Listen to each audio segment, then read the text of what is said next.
Ayan. So, ililipat na natin sa paso itong nakuha naming snake plant doon sa gilid ng bahay nila Ninang at Ninong. Nasa tabi na kasi ito ng pader nila at pinamimigay na talaga. So, sabi ko kay husband, kunin na lang niya. O di kinuha namin kasi sayang.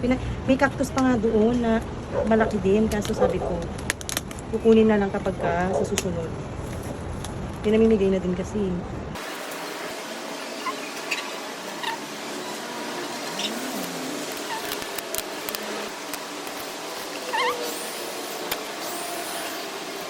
Ang ganda niya, nagagandaan ako sa kanya.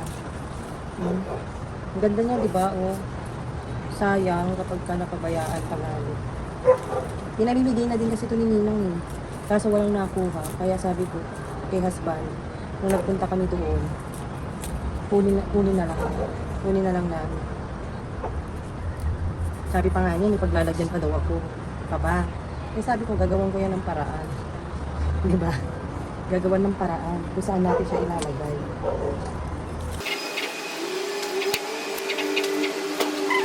Ay, ang ganda oh. Ang ganda. Oh, di ba ang ganda oh?